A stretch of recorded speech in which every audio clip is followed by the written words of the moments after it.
On this video, I'm going to show you how to replace the ROM unit on Xerox WorkCentre 3335, 3345, 3330.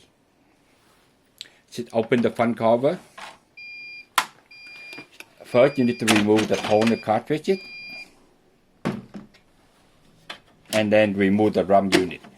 It's the best way to remove the ROM unit that you put your finger right here on both sides, and then just put your thumb right here, and then pull it out. After it's come out, take it out. To put the and then take the new ROM. To put the new ROM back, just same thing. Slide it in. Make sure it's locked in place, and then put the toner cartridge back in,